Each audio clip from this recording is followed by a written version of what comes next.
งามเนาะคันอยู่คือเถียงให้เถียงนาเฮาเนาะหรือว่าเป็นโฮมสเตย์แม่นบ่มีตัวลิงตัวหยังลงมาเต็มแล้วมันมากินมากมายอยู่เทิงแถวนี้บรรยากาศดีน้อยตามเข้าเนาะตามเป็นนี่เป็นสาวชนบทมือหนึงพี่น้องเนาะตามลงเครื่องกลางแต่เกิดมาบ่เคยเลยเนาะยังบ่เคยบ้านเพิ่นเมืองเพิ่นเต็มเนาะตุ้ยเต็มครับพี่น้องเอ้ย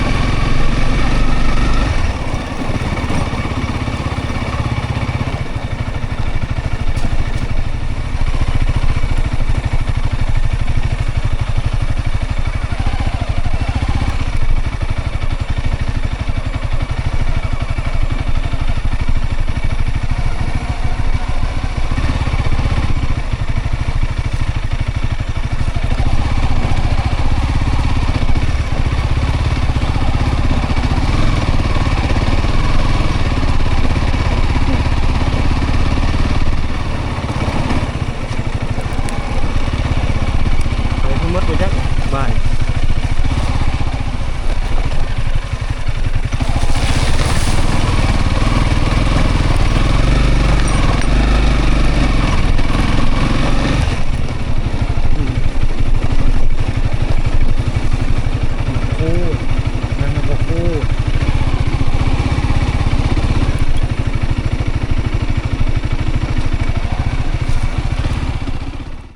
บรรยากาศยามแร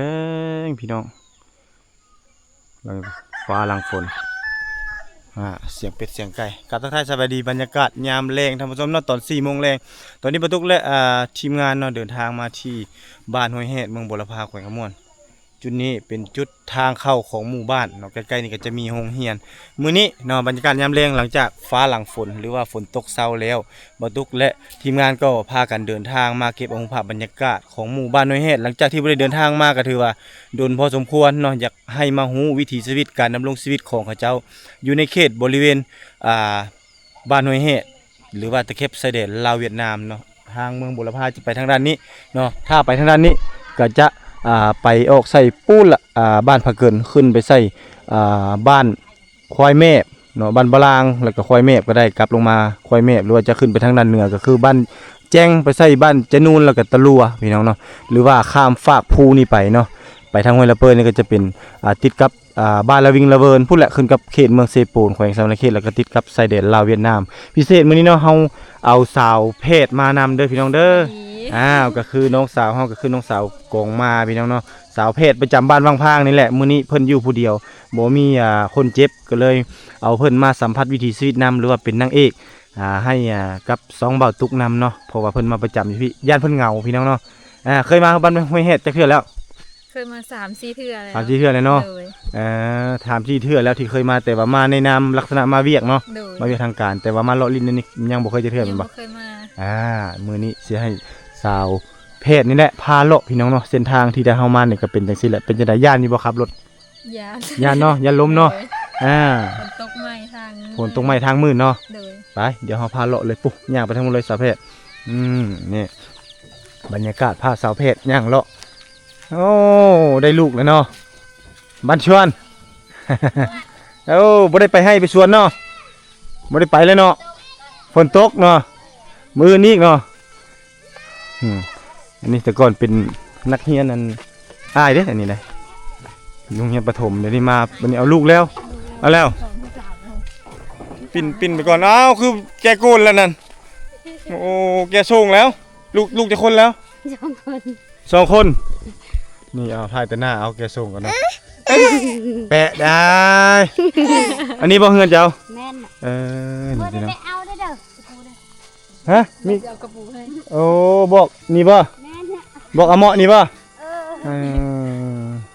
เมื่อจังน้อยเอาเด้อกระปูเนาะเห็นฝนตกเขาจะไปหาอยู่กระปูนะกระปูแดงบ่โอ้ได้กระปูแดงอีกเนาะพอดีเลยมื้อแรงเฮามาป่นปิ้งป่นเพราะว่าบรรทุกกระพักอยู่นั่นคือเก่าเนาะอยู่ห้องพักสาวเพศนั่นแหละไปเลาะเบิ่งเลยเลาะเบิ่งเฮือนแต่ละหลังอันนี้คือวิถีชีวิตของ ชาวบ้านในชนบทพี่น้องเนาะมายามนี่ก็บ่ค่อยเห็นเฮือนซ่านปานใดเนาะบ่ค่อยเห็นคนปานใดส่วนหลายเขาเจ้าจะไปให้ไปสวนยังบ่ทันมาให้ไปอยู่จังซี่ได้บ่ฮะ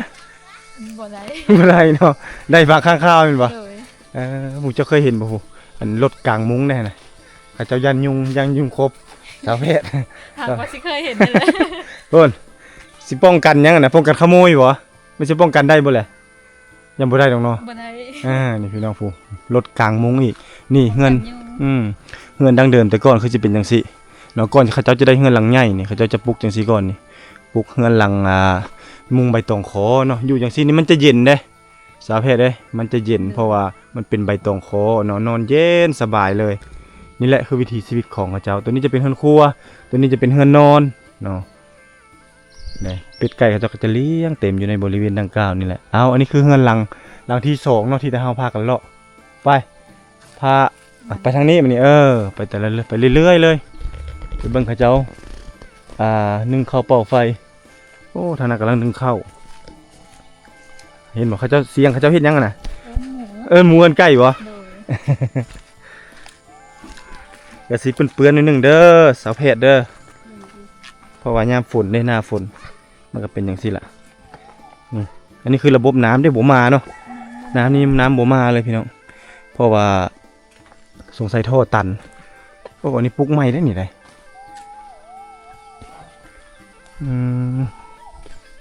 บ่แม่นเขาเจ้ายิงนกอันนั้นเด็กน้อยยิงนกนี่โอ้ยคนละมักแท้นี่สาวเพชรเอ้ยสาวกองมาไอ้มักแท้ได้เป็นนี่ได้มักอันนี้ทรงนี่เจ้ามักบ่แบบนี้ โดยงาม งามเนาะ โดย คันอยู่คือเถียงให้เถียงหน้าเฮาเนาะหรือว่าเป็นโฮมสเตย์แม่นบ่ แม่ เป็นโฮมสเตย์ลักษณะแบบว่าเฮาเปิดแหล่งท่องเที่ยวมันหยังต่างๆล่ะเฮามุ่งไปตรงคอคือจังซี่แล้วก็ฟ้าเป็นฟ้าไม่เหียเด้บ่เอาฟ้าไม่แป้นคือจังซี่เอาฟ้าไม่เหียเลยแฮงงามเลยโหสังเกตเบิ่งว่าบางหลังคาเฮือนเนาะทุนบ้านเขาเจ้าสะอาดบ่ สะอาด สะอาดเนาะ เด้อ แสดงถึงความเขาเอิ้นว่ามีสุขอนามัยเนาะบ้านนี้รักความสะอาดนี่เดินบ้านเขาจะปัดกวาดแบบบ่มีเศษขี้เหงื่อเลยเนาะ โดย นี่จนนะครับพูดเอาไปถ่ายหลังงามอยู่ทางด้านเทิงบ่นี่ไปเบิ่งศึกษาเบิ่งคอกไก่เขาเจ้าเบิ่งคอกเป็ดคอกไก่ไป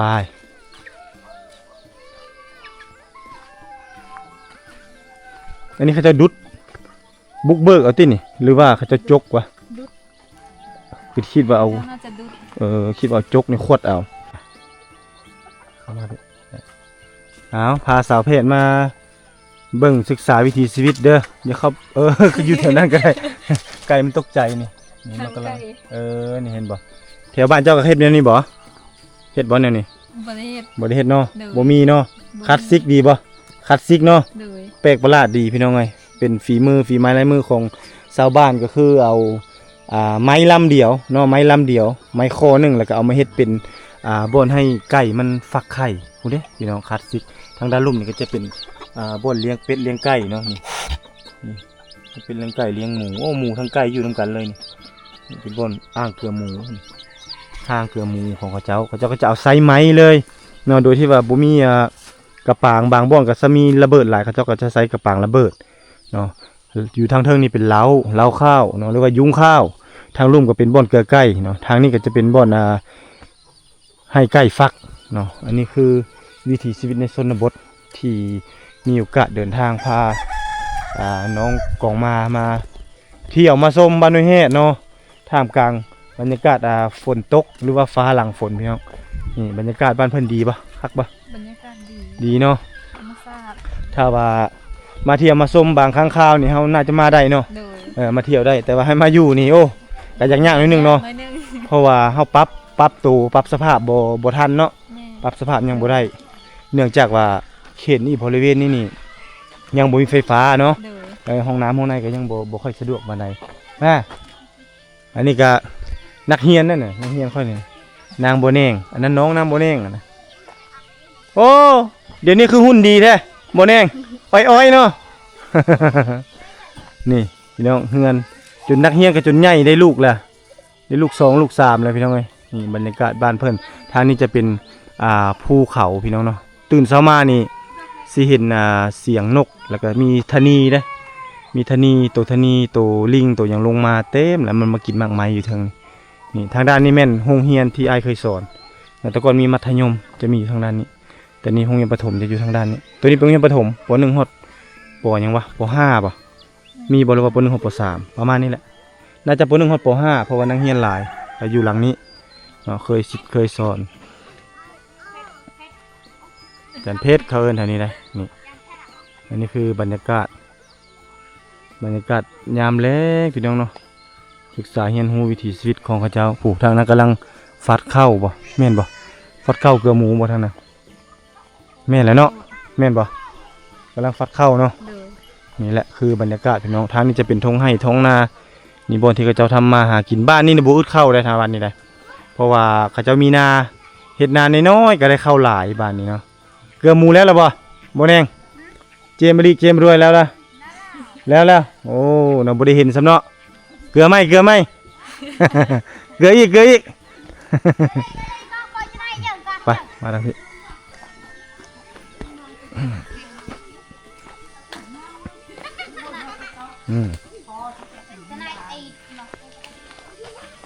โอ้เป็นแถวนี้ก็เป็นบ้านแล้วแบบนี้เนาะเป็นใช่อันลูกสาวกกนี่บ่นางดาวบ่นั่นโอ้เฮียนห้องใดแล้วก่อนอาจารย์แดงนี่ฮะ จักห้องใด หูอยู่บ่ สามนี่ ประชองประสามบ่เออ เท่านั้นมันจักเผ็ด บ้านชวน มาช้อน มาแต่ไส มาแต่แป้งน้ โอ้น้ำบ่มาเนาะได้ไปแปลงอยู่เทั้งภูนี่แหละเนาะเออก็คือกันกับเจ้าเลยเนาะน้ำบ่มาเลยไปแปลงเป็นคนเขาเลยเด้ ไอเร่ มาอยู่พี่น้องกำลังสิไปไสน่ะสิไปไสนี่ไปหากินบ่คิดว่าสิไปหากินเนาะ ไปเอาอึ้ง ฮึ ไปเอาอึ้ง เอาอยู่ไส เดินเอาอัน ไปกลางเวทดีบ่ เดินนี่เดินพูน เออเอาโคมไปบ่ คงจะเงินนี่คง เออคิดว่าไปการอึ่งค่ำ บางทีแล้วก็ยานมีกระแพงจะเดินมาก ำอันนั้นเกือบไปตื่นเลย อันเดิมเกิดอันเดิมดูเอ้ยพัดเลย ๆนี่หยังเซียนแปลวอึ่งบ่ไปจับกลางเว้นนี่เออไปบ่ไปจับอึ่ง ไปไปพี่น้องมื้อนี้เมื่อกี้นี่เจอคนลึงเคยฮักเพลงพี่น้องก็เลยแวะสัมภาษณ์เพิ่นขอเงินซื้อยาสูบก็เลยให้เพิ่นซะเนาะคันได้มานี่แหละเป็นบ้านอายเมืองน้องบ้านพี่เมืองน้องเคยตัวเองเคยสิทธิ์สอนแล้วก็ต้องได้ทักทายเนาะไปโอ้เขาเจ้าเฮ็ดทางขึ้นทางนี้เนาะจอดรถปะไว้นั่นให้สาวเพชรพาไปเลาะก่อนเสียงตามเข้าป่ะแถวนี้ก็คือสิแม่นเฮือนคนลึงเคยมาแหละแถวนี้นี่แถวนี้บรรยากาศเด็กน้อยตามเข้าเนาะตามเป็นบ่จักอ่ะ บ่เคยท บ่เคยบ่ ำโดย ไปลองเบิ่งโอ้ตามพลโคกเลยนั่นน่ะคักแท้พาตัววิวพี่น้องเอ้ยนี่วิวงามเนาะคันมายามอันนั้นเนาะมายามเขาเจ้าเฮ็ดนาเนาะ โดย ยังคักเลยทีม แพ นี้ ง บริเวณนี้แห้งงามไปหน่อย เห็นทงนา มีข้าวสีเขียวเนาะเต็มอยู่เลยแหละ โดย ทั่วบริเวณนี่เห็นบ่ทางนี้กำลังตามข้าวไปให้สาวเพชรไปเฮียนตามข้าวเบ้างคอยเด้อมื้อนี้เด้อ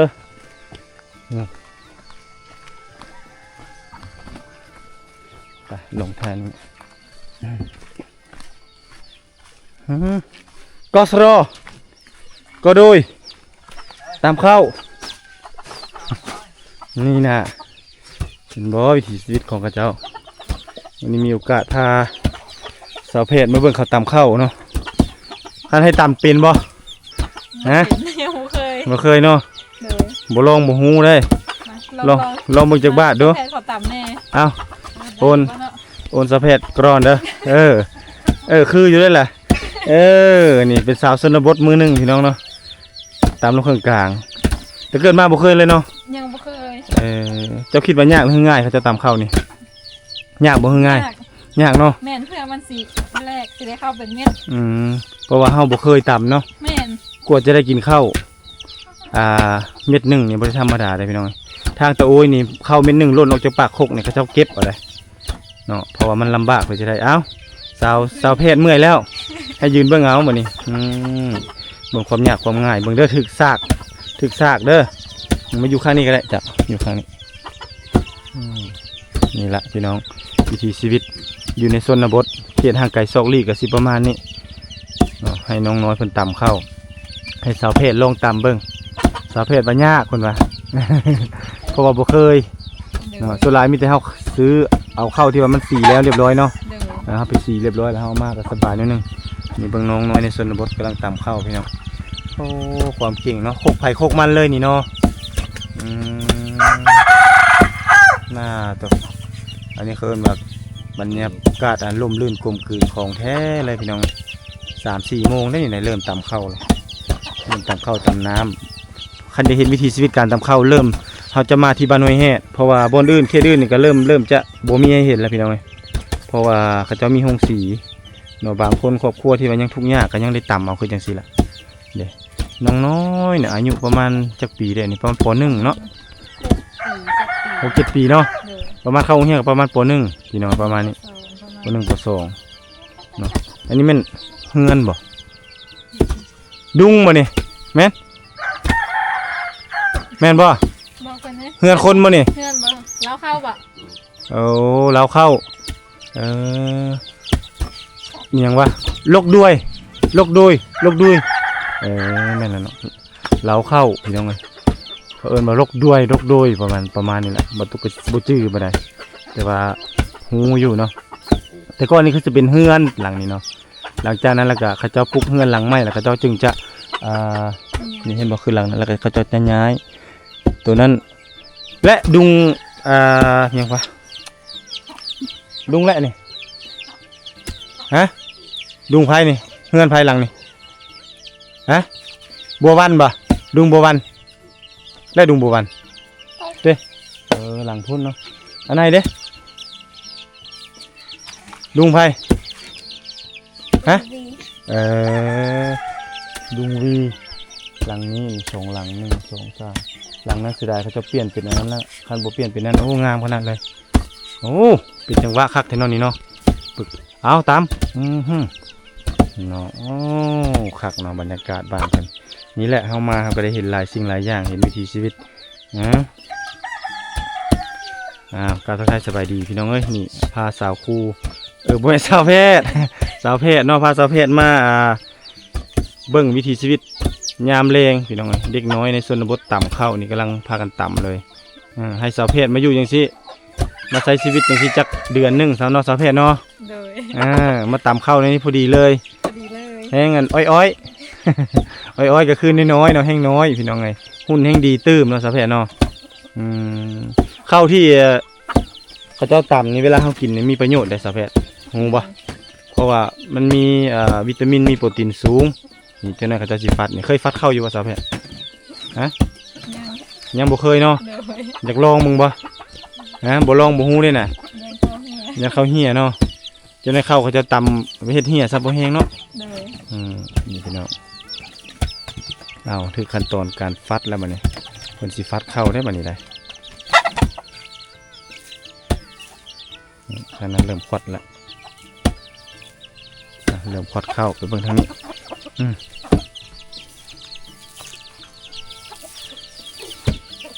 แล้ววิวเท่านี้งามเลยน้องกงไม้วิวเท่านี้งามหลายแล้วเพิ่นก็สิเริ่มต่ำแล้วจังหน่อย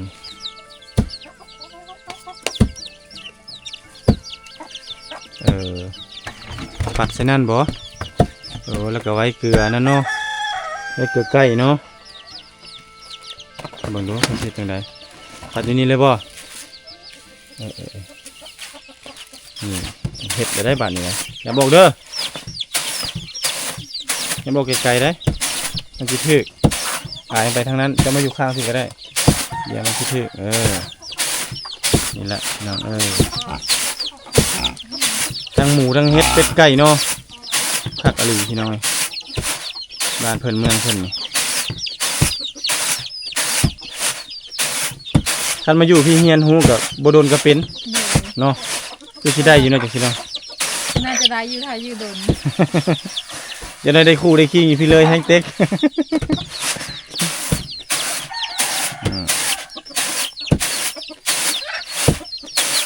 นี่แหละพี่น้องพามาเฮียนหูแต่ละเทื่อกับขั้นขึ้นมานี่ก็ คันบ่ขึ้นมาพี่นี่ได้เห็นอยู่บ่วิถีชีวิตจังซี่คันอยู่แต่บ้านเห็นบ่ สิบ่ได้เห็น บ่ได้เห็นเนาะ โดย มาเห็นการตำข้าวแล้วมาเห็นอยู่พี่แม่นบ่ โดย เด็กน้อยบ้านเฮานี่เป็นจังไดก็ตำอยู่บ่ก็เฮ็ดจังซี่อยู่บ่ บ่เฮ็ด บ่มีเลยเนาะ บ้เฮาแถวในเมืองก็ส่วนหลายก็มีแต่จับโทรศัพท์ โอ้ลิ้นโทรศัพท์ โดย โอ้อันนี้เอื้อยกับน้องได้นี่ได้เอื้อยกับน้องโอ้ตำตัวนั้นแล้วให้เอื้อยไปฟัดตัวนั้นอีกพุ่นน่ะเก่งแท้เนาะเก่งพี่น้องเอ้ยจักเฮือนเขาเจ้าอยู่ไสจักลูกผู้ใดนี่บ่ชื่อคือกันเพราะว่าดนแล้วบ่ได้มาแล้วบ่ชื่อน้องๆแต่เขาเจ้ายังบ่ฮู้อ้ายเด้นี่ว่าอ้ายแม่นไผเขาเจ้าบ่ฮู้ซัก มันมีน่าจะหูอยู่ บางที บ่จื้อบ างทีก็จื้อบางทีก็บ่จื้อแต่รถอ้ายนี่เขาจื้อแล้วเห็นบอกเมื่อกี้นี่เขาคิดว่าอายะอาจารย์เพชรเขาว่าอายะแล้วแปลว่าเมียเขาคิดว่าอ้ายเอาเมียมานำเพิ่นว่า อันเด้น่ะอยู่บ้านเฮาพุ่นแหละมาดิอยู่วังพางนั่นน่ะมาดองนั่นนี่เริ่มมาดองแล้วอ้าวนี่ล่ะคือวิถีชีวิตในชนบทวิถีชีวิตแบบเรียบง่ายดั้งเดิมเนาะโดยที่บ่มีรถรางยานพาหนะหรือว่าสิ่งที่เครื่องมือที่ทันสมัยตัวอย่างว่าจะเป็นห้องสีเข้ากับบ่มีให้เห็นแล้ว แต่เขาเจ้าจะใช้อุปกรณ์ที่หาได้จากธรรมชาติก็คือไม้เนาะมีคกมีสากให้เป็นคกเป็นสากเพื่อกระทอเปลือกออกนี่น้องน้อยในชนบททานในเมืองนี่จะลิ้นโทรศัพท์เนาะแต่ว่าอยู่ในบ้านเพิ่นนี่จะ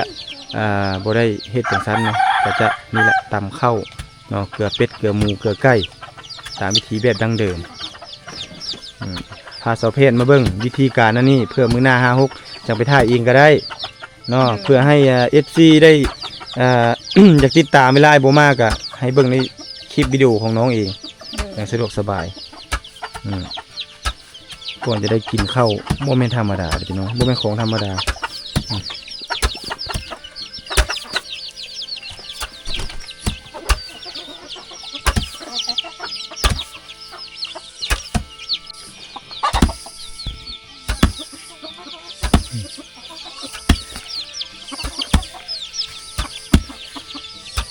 เป็ดไก่เขาตอนนี้ตุ้ยเนาะตุ้ยคักเนาะ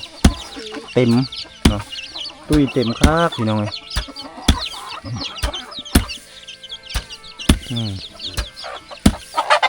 ตอนเช้ากระตำบ่นางฮะตอนเช้ากระตำบ่ตอนแรงกระตำตอนเช้ากระตำนี่ละมาตอนกลางคืนเลยเนาะกลุ่มอยู่จะคาบนี่คาบ1 2คาบนี่กินจักเทื่อมาจักเทื่อนี่ตำแล้วนี่ 2 โอ้2เทื่อ มาเช้า มาตอนแรงตอนกลางคืนนี้กับตอนเช้าเนาะคันเขาเจ้าเอาข้าวเปลือกให้เจ้าแล้วให้เจ้าอยู่หอพักนะให้เจ้าตำกินจะสิตำได้บ่ ยังขึ้นยากอยู่บ่ ยังขึ้นยากอยู่ ยังบ่ฮู้เนาะว่าสิ แม่น ว่าสิรอดบ่คันสมมุติว่าเขาเจ้าเก็บเข้าให้แล้วให้สาวเพศตำกินเอง คันบ่มีจะเป็ดแล้วก็ ลองเบิ่งเลยเนาะ โดย อย่าว่าได้สิแกะเอาแกะเทอละเม็ด มันจะได้กินอยู่บ่แหละ ไปเฮียนต่ำเอาซะนะ เฮียนตำเอาคือจังซี่แหละเนาะหาเด็กน้อยแถวนี้แล้วหาข้าวต้มขนมอ้าวเจ๊กตำข้าวไม่ค่อยแน่เนาะ เขาจะกระตำได้แหละนี่แหละพี่น้องวิถีชีวิตของเขาเจ้าเนาะเด็กอยู่ชนบทกับในเมืองจะแตกต่างกันคือเด็กในเมืองนี่เขาเจ้าเกิดมาแล้วเขาเจ้าเห็นพ่อแม่เห็นเอื้อยเห็นอ้ายเนาะเขาเจ้าลิ้นโทรศัพท์เขาเจ้าก็จะเรียนศึกษาแบบนั้น โดย เขาเจ้าจะเก่งทางด้านอิเล็กทรอนิกส์เนาะหรือว่าทางด้านโลกโซเชียลโหลดเกมบ่เฮ็ดนั่นเฮ็ดนี่บ่โหลดพอกโหลดเพลงเนาะตั้งนั่นตั้งนี่ก็จะเป็นแต่ถ้าชนบทนี่มาเปรียบเทียบกันเขาเจ้าก็พัฒนาแนวของเขาเจ้าก็คือเห็นเอื้อยเห็นพ่อเห็นแม่ตำเข้าเนาะเห็นแม่ตำเข้าเขาเจ้าก็มาเบิ่งเนาะเวลาซ้ำใหญ่ซ้ำนี้เนาะแม่บ่อยู่หรือว่าแม่อยู่เขาเจ้าก็เฮียนตำเขาจังซี่แหละแล้วเขาเจ้าก็เป็นมีแสดงถึงความกตัญญูรู้บุญคุณได้นี่แต่เกิดมาน้องบ่เคยตำเล่นบ่ ยังบ่เคยต่ำ โอ้แสดงว่ามาเห็นนี่ครั้งแรกเลย โดย เนาะถ้าบ่ขึ้นมาอยู่เขตนี้บ่ลงมาประจำอยู่เขตนี้ก็จะบ่ได้เห็นเนาะ โดยบ่ และ สู้ได้เห็น พ่อแม่เคยเล่าบันฟังบ่ว่าอันตอนเพิ่นยังเลี้ยงลูกหรือว่าตอนเพิ่นยังน้อยเพิ่นเคยตำข้าวจังซี่ โดยยินเว้าสุพังอยู่ เคยได้ยินอยู่เนาะ โดย บัดนี้เห็นตัวจริงแล้วเนาะ โดย แต่ว่าบ่เคยได้เห็นแต่มื้อนี้ได้มาเห็นตัวจริงเนาะ โดย คันซันนี่ก็สิเว้าว่าพ่อแม่ตัวเฮาอีกได้เนาะ แม่นบ่ เลย บางคนบ่เชื่อได้ บ่เห็น บางคนบ่เชื่อได้ว่าพ่อเคยตำข้าวตำน้ำแม่เคยตำข้าวลำบากแต่ได้ทั้งเอาน้องทั้งตำข้าวทำที่นั่นที่นี่ ตำข้าว แน่วันนี้ได้เห็นแล้วเนาะมื้อนี้เนาะ เลย เชื่อแล้วว่าพ่อแม่นี่ผ่านยุคนี้มาเนาะ เลย นี่พี่น้องเอ้ยบางคนบ่เคยเห็นให้เบิ่งว่าไว้เด้อวัยรุ่นยุคใหม่ผู้ใดบ่เคยเบิ่งวิถีชีวิตการตำข้าวตำน้ำว่าพ่อแม่เคยผ่านร้อนผ่านหนาวผ่านทุกข์ผ่านร้อนมานี่ให้เบิ่งตัวนี้แหละเนาะพ่อแม่เคยผ่านมาเมื่อนี่น้องน้อยในชนบทนี่เนาะนี่พากันตำข้าวตำน้ำนี่เป็นวิถีชีวิตแบบดั้งเดิมเนาะมาถ่ายไว้มื้อนี้มื้อหน้าก็อาจสิบ่ได้เห็นแล้วนี่เพราะว่ามีห้องสีเข้ามาปุ๊บเส้นทางเริ่มสะดวกสบายหรือว่ามีไฟฟ้าเข้ามาแล้วก็เขาเจ้าก็จะเปลี่ยนแปลงไปตามกาลเวลาได้บัดนี้ได้ ถ้ามีไฟฟ้าเข้ามาเนาะมีสัญญาณเข้ามาปุ๊บจะหันเนาะหันเปลี่ยนก็จะบ่มีแล้วบัดนี้มีแต่เบิ่งในคลิปวิดีโอของอ้ายนี่แหละหรือว่าหลายๆคนมาถ่ายคือจังซี่เนาะมันหายากที่ว่าจะมีคนเดินทางเข้ามาชนบทห่างไกลซอกลีกที่ว่าลำบากจังซี่เนาะส่วนหลายก็มีแต่ทีมงานจุอ้ายนี่แหละไปจังซี่เนาะเพื่ออยากให้ลูกให้หลานให้คนรุ่นใหม่นี่แหละได้เรียนรู้เนาะว่าวิถีชีวิตในชนบทเพื่อเขาเจ้าจะได้เข้าได้น้ำมากินจะให้เห็นความลำบากอีกด้านหนึ่งเนาะบางคนนี่เสียเอฟแต่พ่อเอวแต่แม่อยากให้ซื้อโทรศัพท์อยากได้นั่นอยากได้นี่แมันบ่ เลย อยู่ชนบทนี่เบิ่งกว่านี่ ตำบลนี้มีจะกินขนมกันยังยากแล้ว แม่นนี่แหละพี่น้องได้เห็นตัวจริงแล้วมาเดี๋ยวจะถ่ายรูปให้คู่กับพระเจ้าถ่ายรูปถ่ายรูปน้ำเนี่ยมาเร็วจับอันนั้นเด้อจับสากน้ำนี่มาถ่ายรูปหน่อยไว้ถ่ายรูปมาแหละเปาะแหละถ่ายหูน้ำเอื้อยเนี่ยไหม เอาไว้มายืนที่นี่มัน ถ่ายหูโอ้จับสากคนอย่างคักเนาะ1 2ต่อเด้อ1 2 3ยิ้มได้ไหมกระจังใกล้กินข้าวแล้วใกล้กินข้าวแล้วไปพอแล้วได้แล้วเอาหุ้มหนึ่งใกล้จะกินข้าวนี่น้องใกล้จะกินข้าวเนาะอันนี้2ไอ้น้องบ่ลูกไผ่เจ้าลูกไผ่ บอกคนไหม ซื้อหยังพ่อแม่เจ้าอัมปีอัมปะใหม่บ่ใส่เฮือนเจ้าหลังได้หลังนี้อยู่ทางอันนี้ก็หลังนี้คือกัน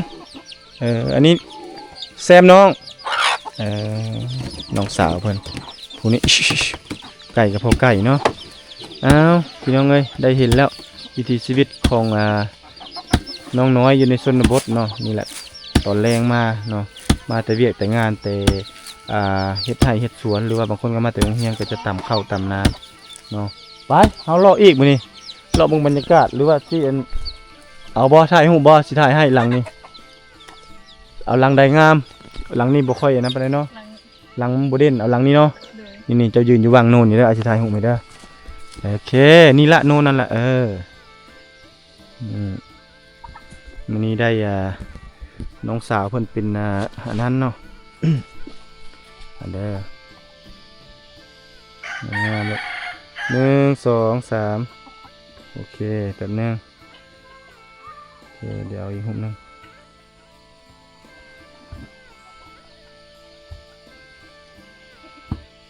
นี่ละถ่ายแล้วให้เจะไปเลือกเอาเด้อเอาหุบมีบ่หุบไป1 2 3มันเขาเจ้าถ่ายในนี้เขาเจ้าว่างามถ่ายในลองถ่ายในนี้บ้างมันมืดเลยเด้อตึ๊บอันหนึ่งเด้อ1 2 3เอาชิดเอาอีกไหมหุ้มนึงก่อน1 2 3โอเคได้แล้วนี่แหละบรรยากาศงามอยู่บ่ได้อยู่ดอกเนาะ เลย โอเคอยู่เนาะ เลย นี่พี่น้องนี่หูสาวแพทย์กับธรรมศาสตร์ที่สวยงามนี่ได้แล้วโอเคไอมาตลอดไอประทับใจตลอดมาห้วยแฮดเพราะว่ามีบ้านแบบทรงเก่าบูฮานดั้งเดิมนี่เขาเจ้ามีเฮือนแล้วก็เจ้าก็เริ่มขยายเลยสิลงมาปลูกอยู่ลุ่มได้นี่ได้ จะดูคือสิมัน16เฮือนนี่นะ แม่นแต่เขตนี้ก็ยังบ่ทันมีไฟฟ้าเถื่อเข้ามาเนาะก็จะมีเป็นโซลาร์เซลล์เนาะเป็นโซลาร์เซลล์แถวนี้เบิ่งโทรทัศน์ได้แล้วไหน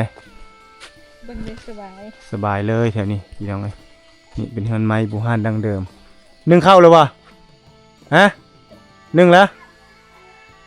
ค่อยโดยแหละตะเบินยังบ่ทันนึ่งพี่น้องค่อยโดยหรือนึ่งข้าวแล้วค่อยโดยโอ้สงสัยคนเข้าไปในบ้านพูมดเนาะ ดอกมัน เข้าไปดองมัดอ้าวรถเฮาจอดอยู่นอกนั่นนะพี่น้อง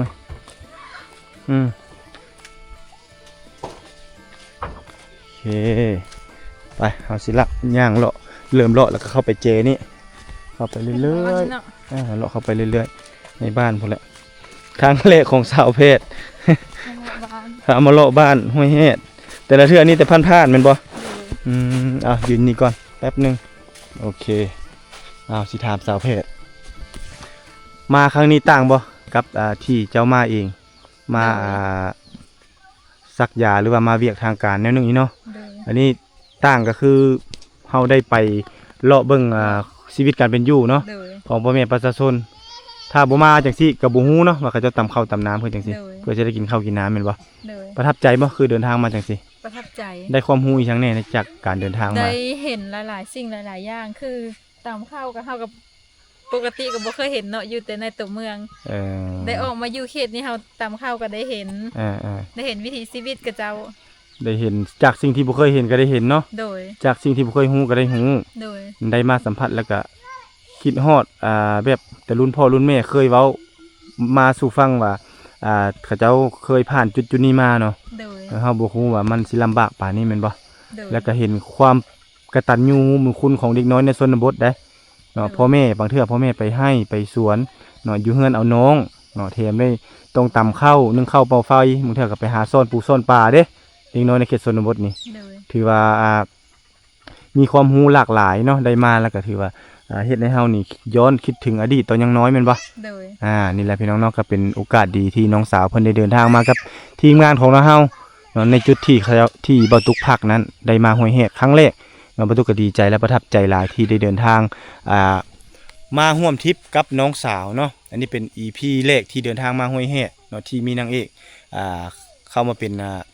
นางเอกให้อยู่ในซองของบ่าวตุกที่เดินทางมาเที่ยวชนบทนี้ก็หวังว่าคลิปวิดีโอนี้จะเป็นคลิปที่เปิดโตหรือว่าเฮ็ดให้ FC ทุกท่านรู้จักตัวตนของน้องขึ้นเพราะว่าน้องเพิ่นก็ถือว่าชีวิตที่ได้มาอาศัยอยู่ในเขตชนบทคือจังซี่ก็มีทั้งผ่านร้อนผ่านหนาวผ่านทุกข์ผ่านยากเนาะมีทั้งทุกข์มีทั้งสุข มีทั้งสบาย อ่า มีทั้งสุข มีความทุกข์ก็คือ1เส้นทาง2มาก็คือการที่เฮาต้องได้มาอยู่ในเขตชนบทหรือว่ามาปรับตัวใหม่ โดย ให้เข้ากับบรรยากาศหรือว่าให้เข้ากับพื้นที่สภาพการเป็นอยู่ของชาวบ้านเนาะ โดย บ่มีไฟฟ้าบ่มีหยังต่างๆนั่นแหละพี่น้องคือสิ่งที่ท้าทายที่น้องคนตัวน้อยๆคือจังซี่เนาะได้มาสัมผัสได้มาศึกษาได้มาเรียนรู้แล้วก็ปรับสภาพก็สิยากแน่ข้อที่ว่าง่ายก็คืออาหารการกินก็อาจจะยากแน่ก็ต้องได้หามาแต่บ้าน แต่ว่าจะอีกส่วนหนึ่งก็คือความมีน้ำใจเนาะ โดย ความมีน้ำใจของชาวบ้านในชนบทเขาเจ้าจะมีหยังมีปูมีปลามีหยังต่างๆเขาจะบิแบ่งมาให้คือดังที่นางอีหยังก็ฮู้จักบ่พุ่นนั่นน่ะ เปีย นางเปียบ่ โดย โอ้แสดงว่าเราเคยไปห้องหมอนั้นแม่นบ่ โดย โอ้เราก็เลยว่าสิเอากระปูให้ โดย อ่าม มาเมื่อก่อนกะแบ่งหน่อไม้ให้ มาทุกเทื่ออะไรทุกเทื่อ แน่พี่น้องเนาะอันนี้แสดงถึงความมีน้ำใจเขาเจ้าบ่มีเงินบ่มีคำดอก แต่เขาเจ้ามีน้ำใจสิ่งเล็กๆน้อยๆก็คือจากสิ่งที่เขาเจ้าหามาได้บ่ว่าจะเป็นปูปลาหน้าเนี้ยวเนาะเขาเจ้าก็จะบิแบ่งให้เท่าที่เขาเจ้าหามาหรือว่าเท่าที่เขาเจ้ามีอันนี้แสดงถึงความมีน้ำใจของชาวบ้านอยู่ในเขตชนบทอันนี้เป็นข้อมูลเล็กๆน้อยๆที่บ่ตุกเนาะแล้วก็ให้เกียรติมาเป็นนางเอก2มื้อนี้ก็คือน้องกองมาต้องขอฝากเนื้อฝากตัวน้องสาวเพิ่นนำเด้อเนาะแล้วก็หวังว่าจะแบ่งปันความสุขความรู้ให้กับท่านผู้ชมทุกท่านที่เข้ามาติดตามรับชมรายการทาง2วิธีลาวของบ่ตุกพบกันใหม่คลิปหน้าหรือว่า EP หน้าท่านผู้ชม EP นี้ถ้าเฮาส่งให้น้องขอลาไปก่อนนะสบายดี สบายดี